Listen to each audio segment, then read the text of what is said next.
You all to today's webinar on gender, sanitation, men and boys.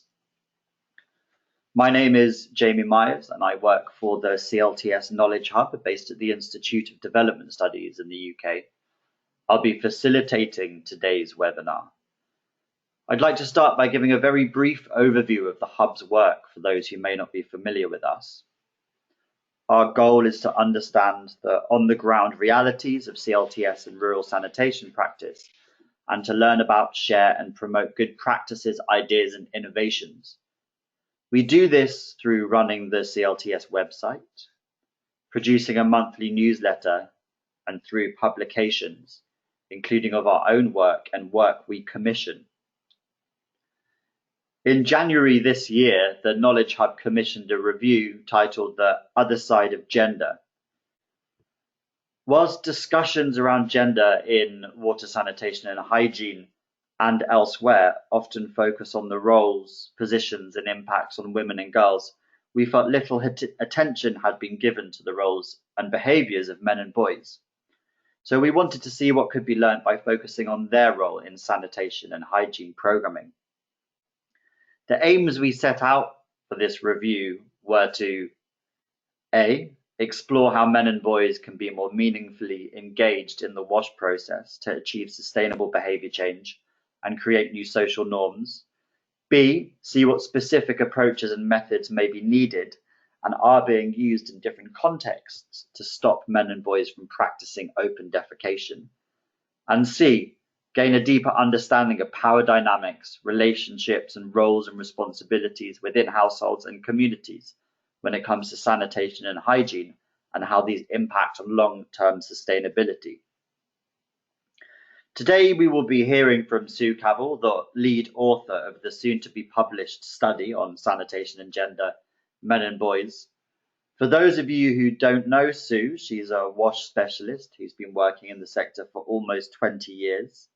Her experience ranges from program implementation, capacity development, program evaluation, and policy relevant research and analysis.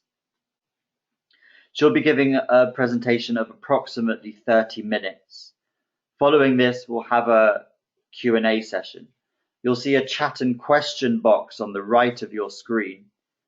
Please type in any questions you may have throughout the presentation and subsequent discussion. I'll be scrolling through this box throughout and we'll be feeding these questions to Sue.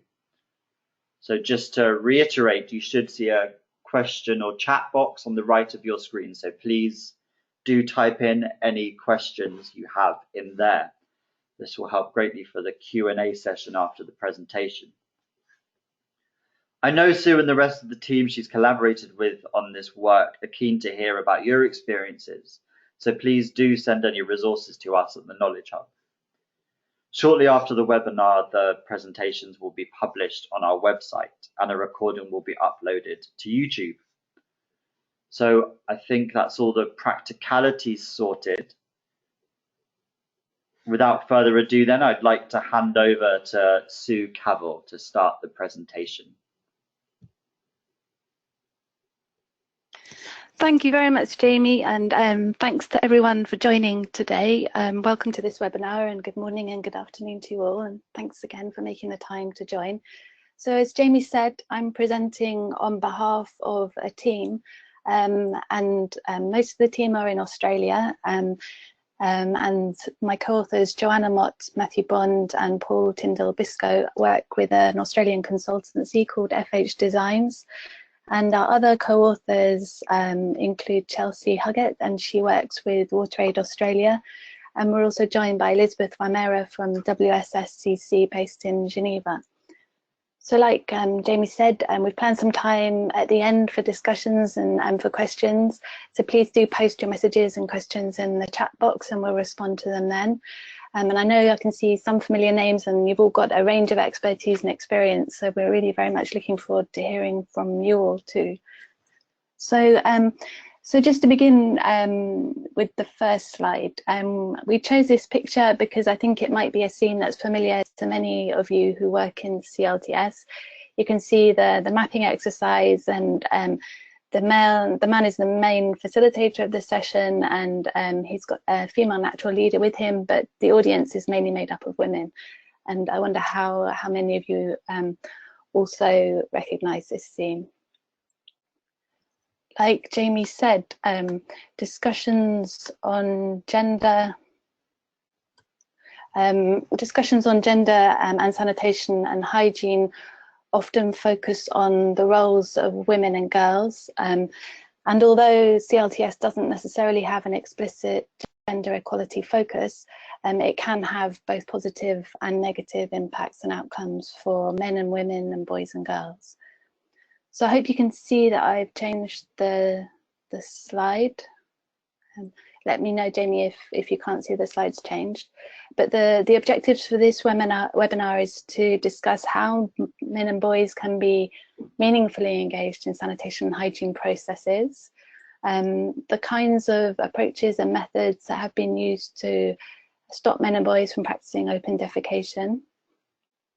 We're also interested in the power dynamics and relationships at the household level, but also in communities, and how these affect sanitation and hygiene and how they impact on longer term sustainability.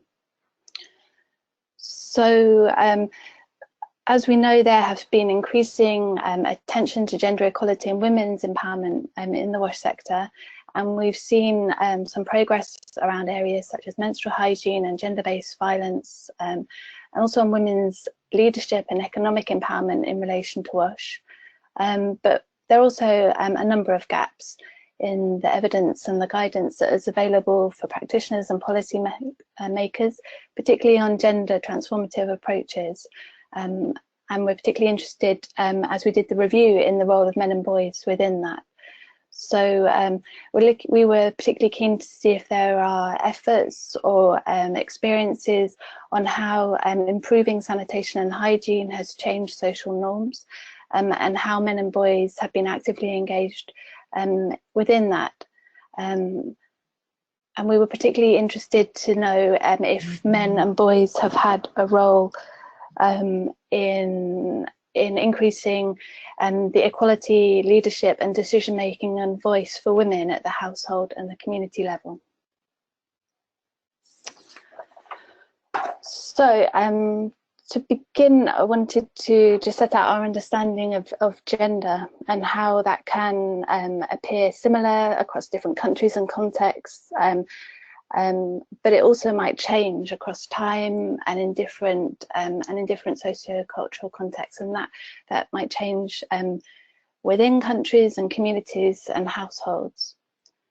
So to begin, we looked at the issues around gender identity and what we think it means to be a man or a woman, and we understood this to be how we define our gender based on what we think are the options that we have in the places and the context where we live.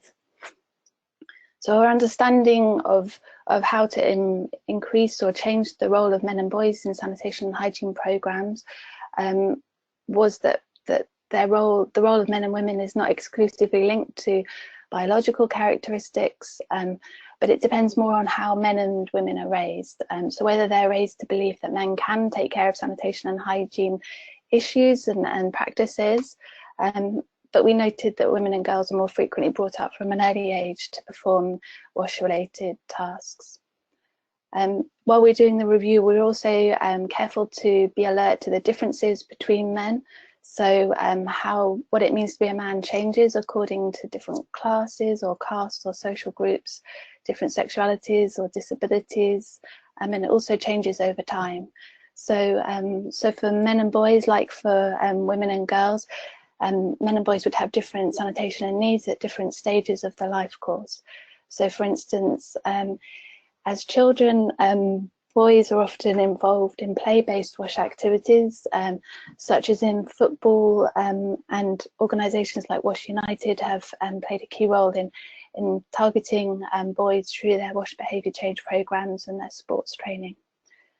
And at adolescence, boys also have particular needs in relation to puberty, and we've seen evidence in the sector of guidance or flip books or puberty books that have been developed specifically to produce guidance for boys on how their bodies are changing and how best to introduce that subject within class-based WASH classes or biology lessons.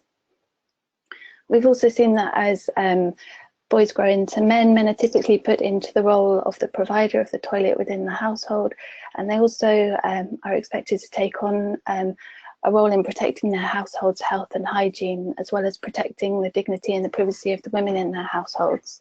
So men are typically put in the role of the technical experts in the design and the construction of latrine facilities, and men also take on a number of formal income generating roles in sanitation programs. And then as men age, there are also different sanitation and needs, particularly in relation to urination, but also incontinence needs, perhaps as men age. And we see there are some examples of how this has been addressed in communities and also in humanitarian settings. For example, we found one instance in a refugee camp where families were supporting an older man with incontinence needs, and how that was addressed by the agencies that were promoting hygiene and sanitation there. So just going back to the scope of this study, it was a very short study, so we had 10 days between us to do a desk review where we tried to better understand what's been documented on sanitation and the role of men and boys within that, and to identify some of the learning or research gaps. We also undertook interviews with a number of respected practitioners that work on gender and WASH and the two together. And then we developed an analytical framework for analysing this information. So we, in the report, we looked at how sanitation and how men and boys have been engaged in sanitation and hygiene processes, the particular sanitation and hygiene behaviours that are associated with men and boys. As I said at the beginning, we were particularly keen to see how men have been engaged as partners for change or agents of change in the households and in the communities where they live. We looked at the power issues around gender and sanitation and hygiene, as well as some of the roles and responsibilities that are frequently given to men and boys. And then we looked to see if it's been possible to start the process of transformation or change in gender relations through sanitation and hygiene. Some of the limitations for this study are related to the short time frame. So it was really just a scoping study, and not everyone we wanted to speak to was available in the time frame. So we had a pool of around 10 key informants that helped us with experience or information that wasn't documented. And we noted in particular that this is the role of sanitation or the role of men and boys in sanitation and hygiene is particularly under-researched and under-documented in an African context. So the first area that we were interested in finding out more about was engaging men and boys in sanitation and hygiene processes.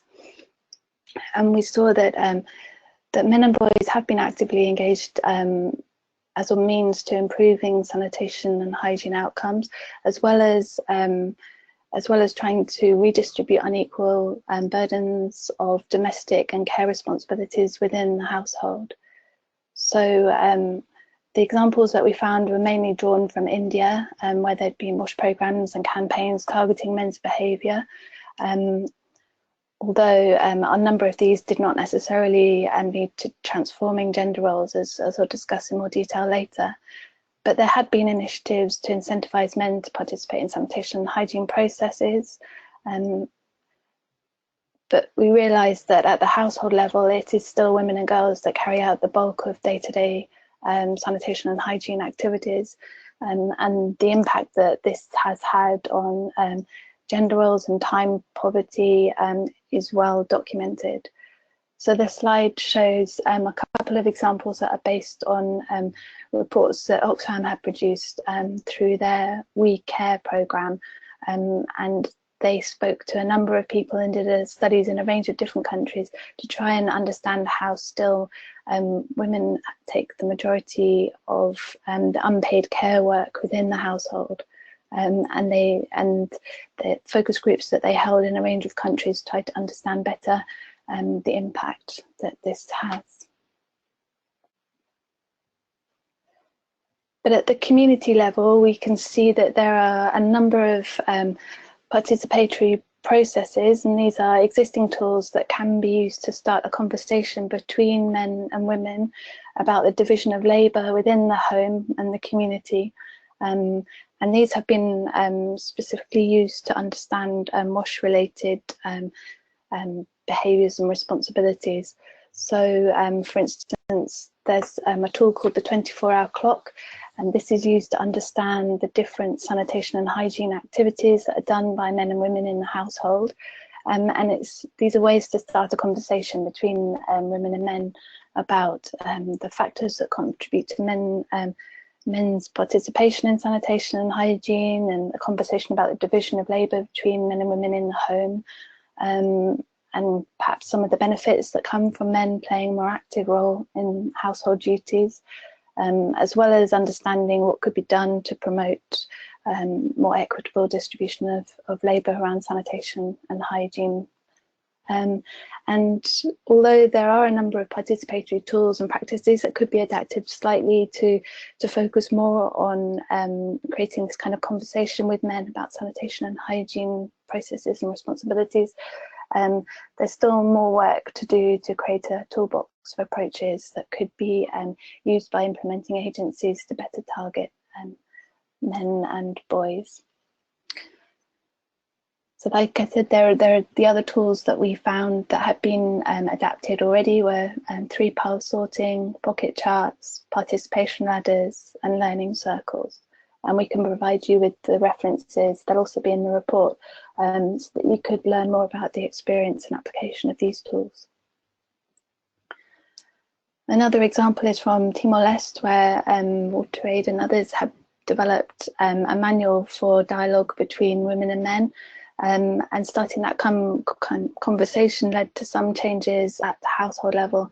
There's a quote there from a woman who said that after the session, her husband was talking about more equal distribution of work between men and women, and also taking on some of the responsibilities for childcare, particularly around sanitation and hygiene issues.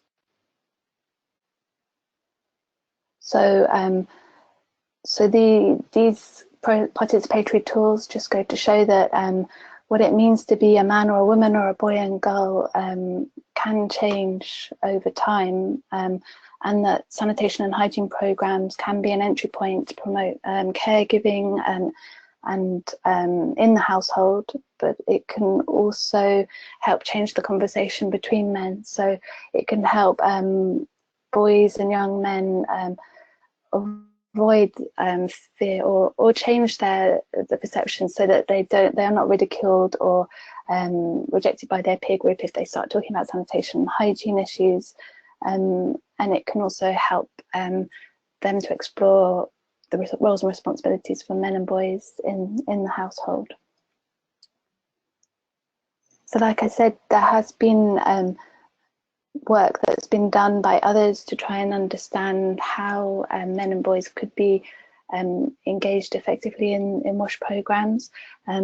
This example on the slide here is from a team based at the Institute for Sustainable Futures with the International Women's Development Agency and NGOs Live and Learn in Fiji and World Vision in Vanuatu. And they've produced some really fantastic guidance on how to work effectively with men and boys. And so again, the references for this, these guidance and tools will be available in the report.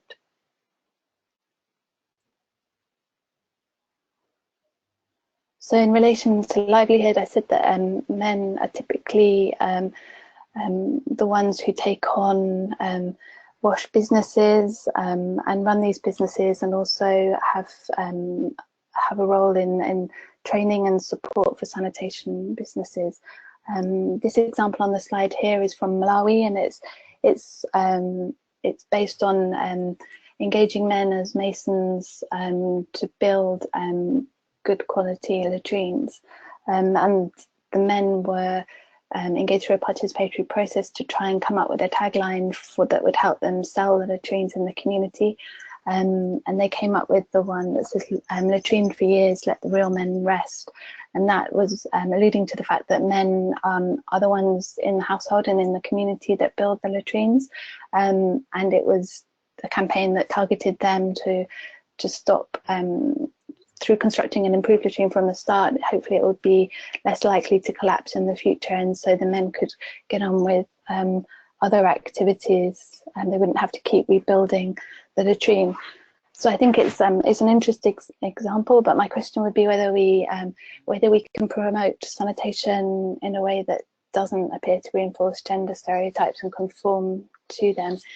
I think in other countries we've seen that slowly women are becoming more engaged in sanitation marketing activities and sanitation businesses, and this is happening as societies begin to accept less traditional roles for women and men. And we can also see that women are increasingly running businesses, and IDE in Cambodia began a business training initiative targeting women as business operators there. So the next area that we were particularly interested to focus on in the review was around approaches and methods to stop men and boys from open defecation. So whereas before we were looking at how you can engage men and boys within sanitation and hygiene processes, this part of the review looked at how men and boys have been stopped from open defecation. And we found the key issues around men and boys' behaviour and practices was around the open defecation and the partial usage of latrines. There was also some literature around open urination, and there's been quite a lot said about men and boys' practices for hand washing with soap. So in the slide you can see a couple of posters, and these examples are from the Global Sanitation Fund's Cambodia Rural Sanitation and Hygiene Improvement Programme. And men and boys have been targeted there through the slogan, most men don't wash your hands after using the toilet, do you? And in the literature we could see that there are a number of reasons why perhaps men and boys don't always use a latrine or wash their hands. Most of these examples were from India, and they suggested that men don't want to use the latrine all the time to slow the rate that the pit fills, and men might choose to go for open defecation if the toilets are in high demand, and it's also perhaps more socially acceptable for men to practice open defecation than women. They also, the literature also indicated that men are typically more mobile than women in an Indian context, and so they have the freedom to go for open defecation.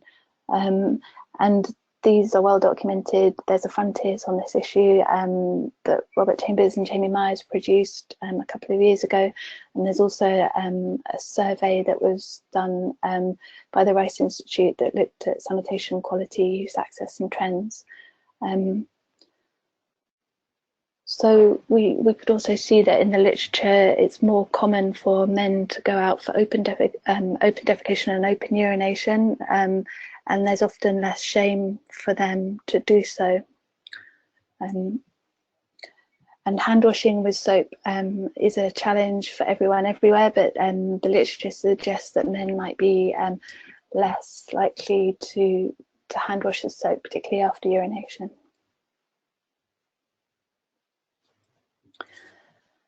Some of the examples that we found in the literature for community mechanisms to enforce open defecation free communities and ensure that men use latrines for sanitation were mainly drawn from Indian examples.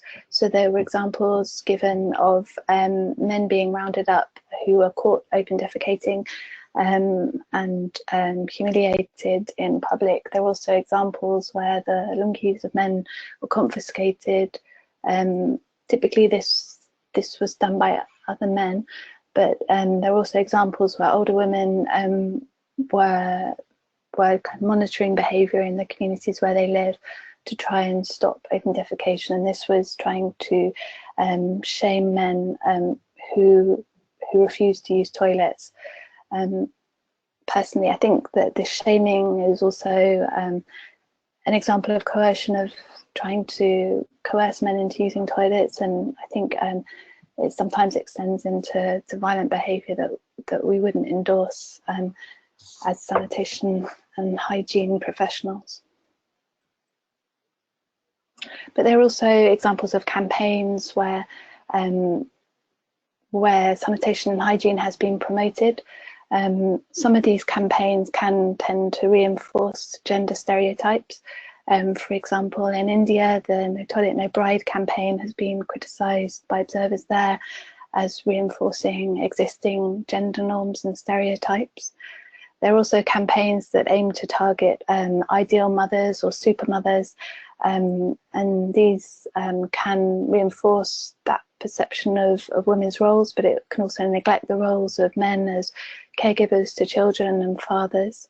One interesting example we found was from Senegal, where initially a campaign had identified women as the target audience for hygiene promotion due to their central role in the family for caregiving, but it was later realised that without including men in hand washing promotion, that they wouldn't be able to achieve the outcomes they aimed for, because it was the men who provided the funds for soap, and also allowed the access to household members. But it was also seen that men have a role in follow-up and ensuring that practices or behaviours are practiced regularly at the household level, and ensuring people in the household wash their hands with soap, and acting as role models in the community. Men also had a role to play in reinforcing and sustaining behaviour change. So I think we've also seen a recent example that was circulated through the sanitation updates, where men and fathers from Niger were targeted for promoting better nutrition and hygiene behaviours in the community and in the household.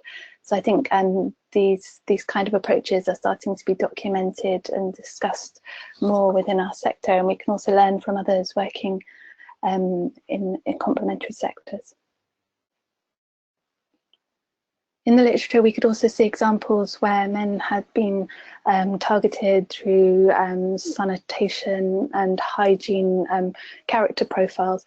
So on the slide there, we can see an example from a Unilever India report, where they'd created some character profiles of men to help better target them with sanitation and hygiene practices.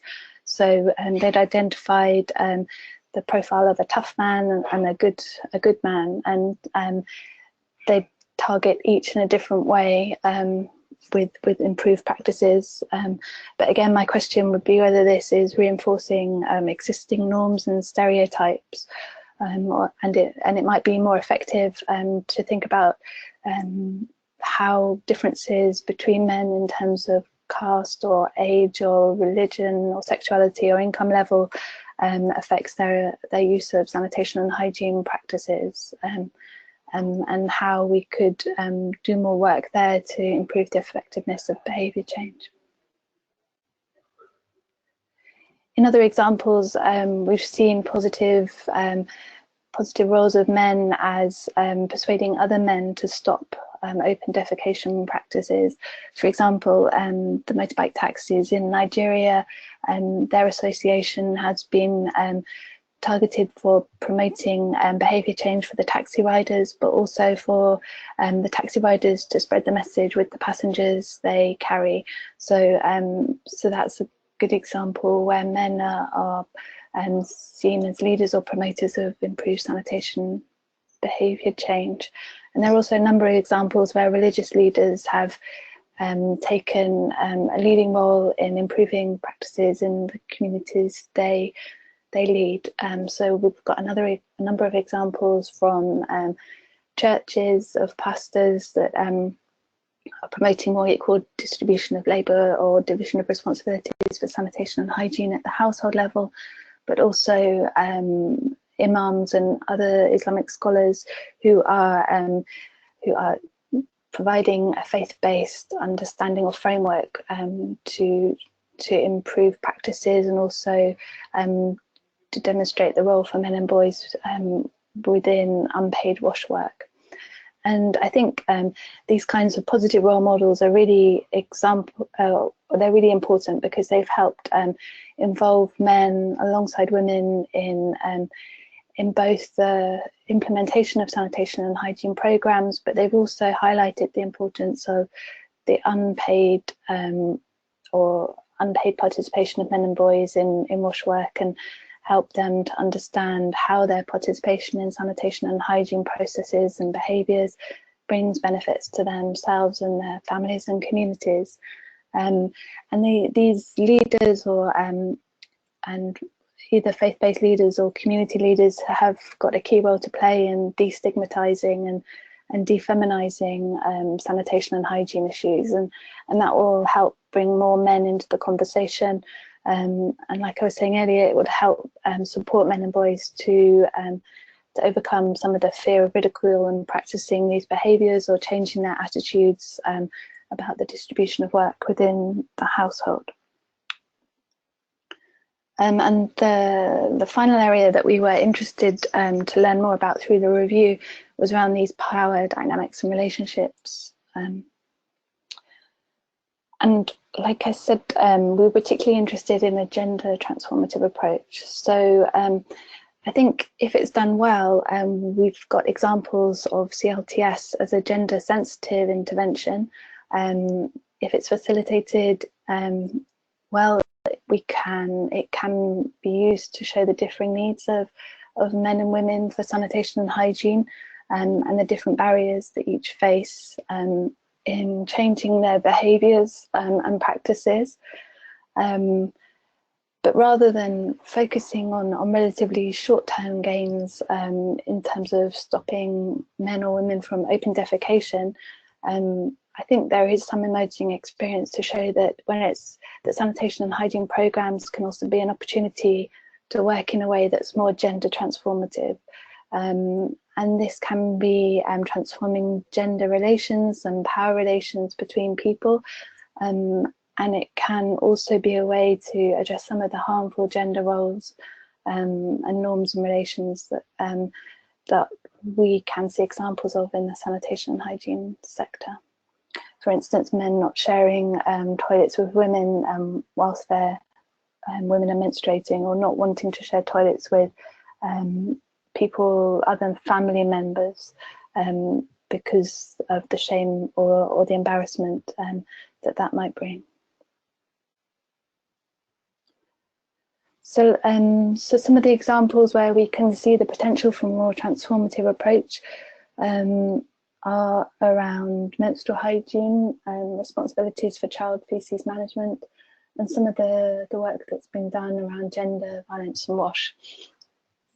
So a number of organisations have male staff that work directly on menstrual hygiene management with communities, and we've got some examples of this helping to break barriers and taboos in the communities where they're working. For example, Plan International has dedicated male and female field staff working on menstrual hygiene in Uganda, and there are also examples from Kenya where male facilitators have engaged with male government staff to advocate for menstrual hygiene management within policy and community services. And there are also examples where WaterAid and others have worked with male community and traditional leaders and teachers to help them become effective champions of menstrual hygiene management. And there are some examples where men have also become the sellers of reusable sanitary pads in the communities where they're working, and this helps to start the conversation around menstrual hygiene with men and women in the community. And it's also been promoted as a way to challenge some social norms. There are also examples from Bangladesh where Plan has been working with small sanitation businesses, and these have been led by men, but in response to demand for sanitary pads and products, women have been employed within those businesses to support the work on menstrual hygiene. And there are other areas where men have been involved in partnership to support women's participation sanitation and hygiene processes. So there are examples that we found in the literature where women are involved in wash committees, but perhaps don't always have the confidence or the role to speak in front of men or to make decisions within those committees. And we saw that there is a need to further support men to take on to support women to participate in those processes and to facilitate opportunities for women to make decisions in those committees. And there's been more work that's been done in other sectors to try and change perceptions of men's role around sanitation and hygiene issues, as well as the caregiving work within the household more generally. So the poster you can see is taken from an organisation called Promundo and Men Care, and they've been campaigning so that to achieve men doing 50% or equal work within the household. And they've also been promoting the role of men in taking responsibility for equitable fatherhood practices.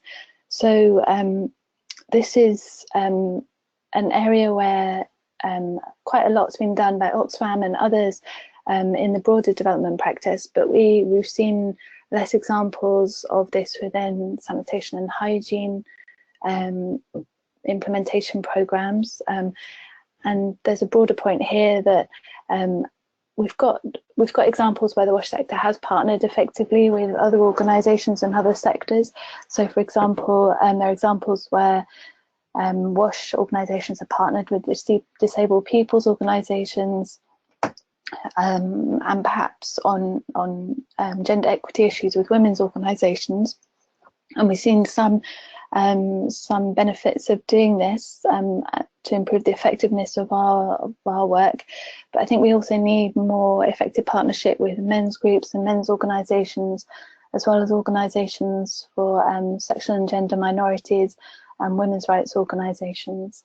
So the point was just that we could learn more from others around how to engage men and boys more effectively. I think we also need to learn more about how to monitor changes and processes effectively too. Plan, again, I've got a tool that's been designed to help do this, the gender and wash monitoring tool, and it looks at the wash related workload in the household, as well as participation in activities. And it goes, and going back to that point around women's participation in wash committees, there's also an indicator on that in the wash tool.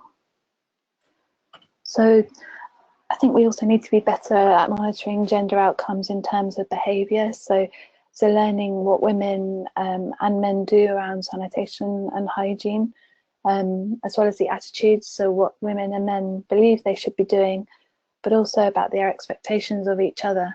So what women and men believe others do, and then thinking as well about what men expect of each other, so and women expect of men. This is the example that was taken from Oxfam's We Care programme again, and this is another example of how it attempted to understand changes around expectations of others in the household, and this has been used in their household care surveys, and it's an example of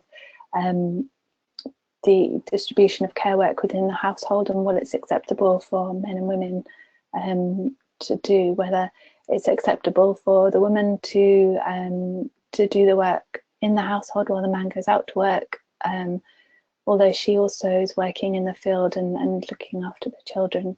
So the purpose of this tool was to understand how these expectations of each other and what it means to be a man or woman change over time. So finally, the last couple of slides.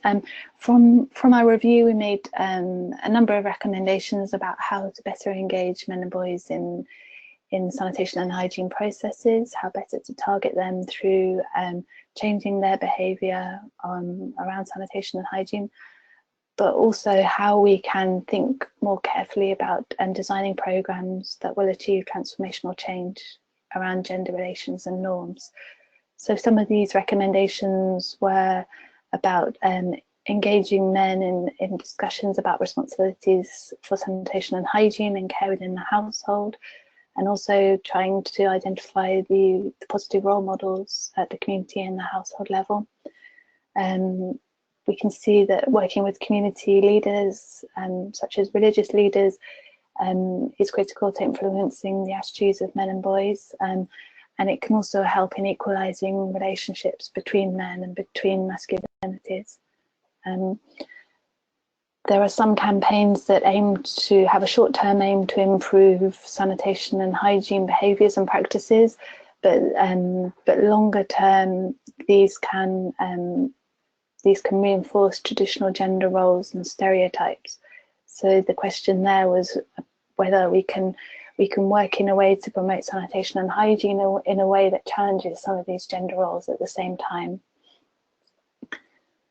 I think organisations like CARE and others have undertaken specific programmes to support staff to reflect on their own values and attitudes and beliefs, particularly around gender, but also around sexualities, and how this feeds into our own practice as sanitation and hygiene professionals. And then the final recommendation was around how we monitor change, how we can see what impact we're having on social norms around masculinities, but also the relationship between men and women, and also how these changes can be sustained over time. So the next step for us as the research team is to finalise our report, and we're hoping to produce a frontiers document that will provide more practical guidance for practitioners on engaging men and boys effectively in programmes. And we're also hoping to produce a summary of the report over the next couple of months. So thank you ever so much for your attention. I wonder if I hand back to Jamie if there's been any questions in the box as we've been talking. Great, Sue, thank you so much. It was great to hear about the report and what it covers. It was extremely wide scoping talk in terms of both geographical locations and the topic covered, so thank you very much. There's been a couple of questions which I thought we could tackle to begin with, and then we can wait for others to come in, and if not, I've got a couple of my own. So the first one, can you hear me okay? I can hear you, yes. Okay, fantastic.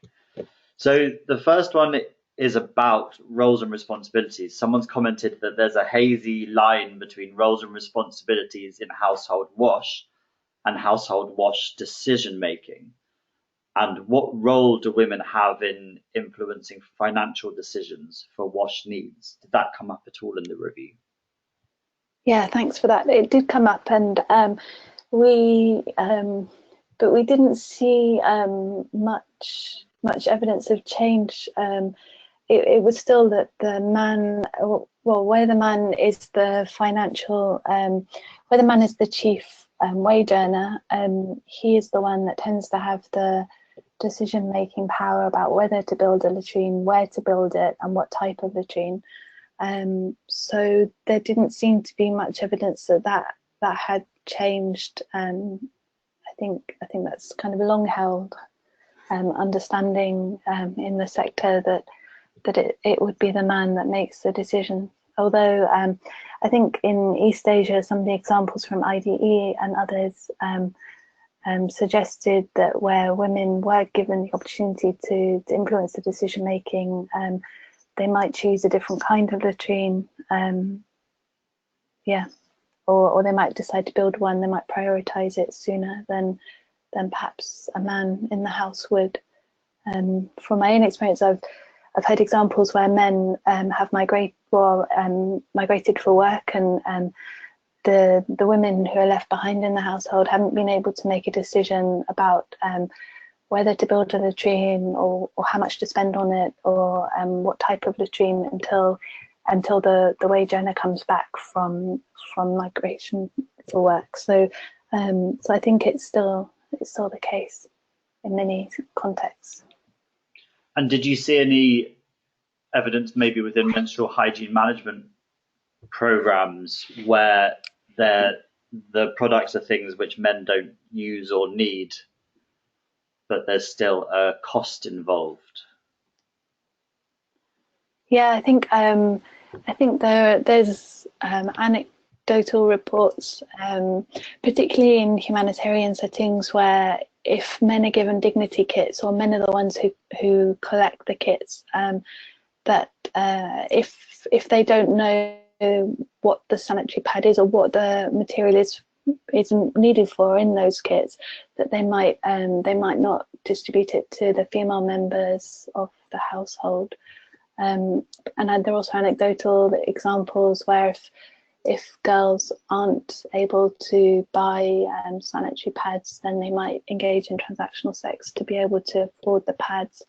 But I think these are these kind of these understandings are changing now. So by engaging more with men and boys in the discussion, it should lead to change over time in these relationships and norms.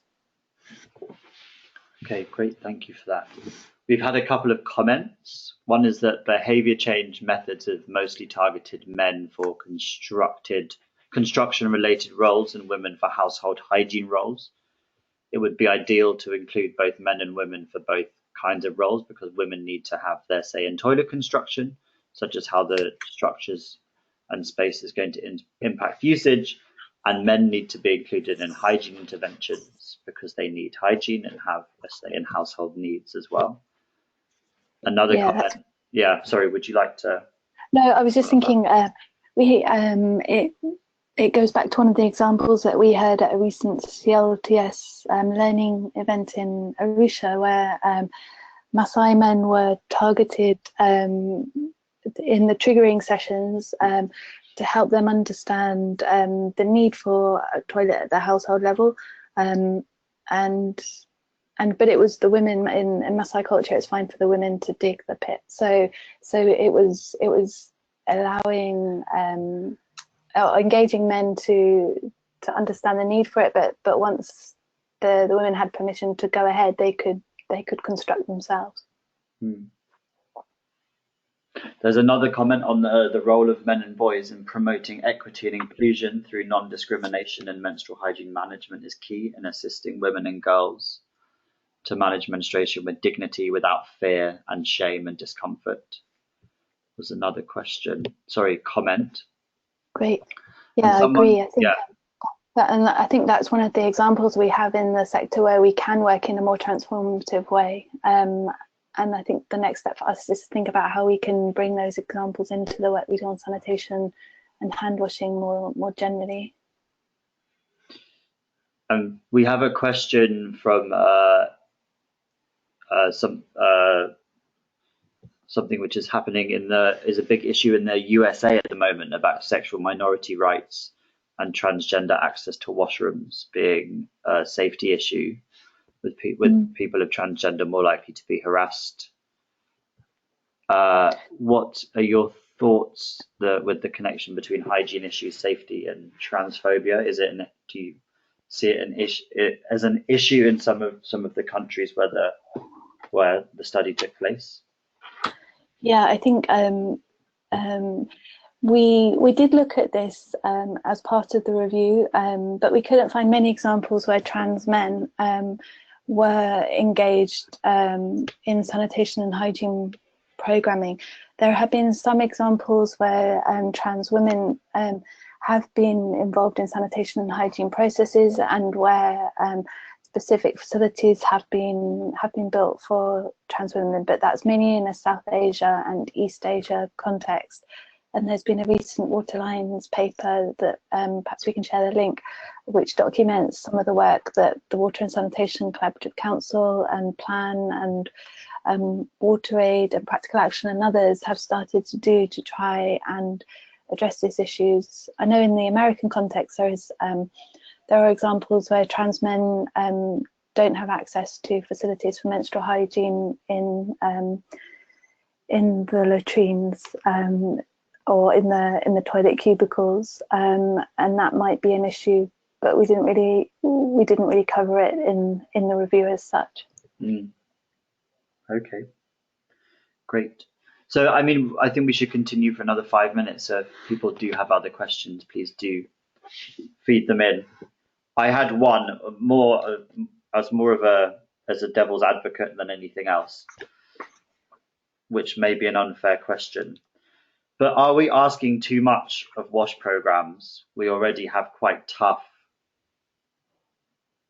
targets in place if we want to be open defecation free and everyone using a safely managed sanitation system by 2030. Are we adding an additional strain of asking for gender transformative programming? Are we making it more difficult for ourselves?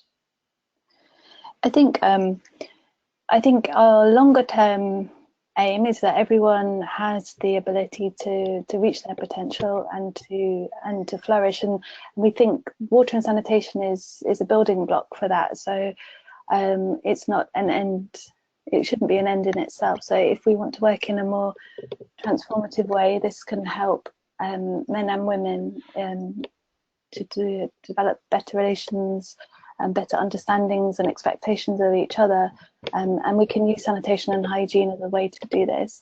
I mean, short term it should also help improve the effectiveness of our programs, but I think if we keep that more strategic goal in mind, that would also be useful for us, but also for the people that we serve.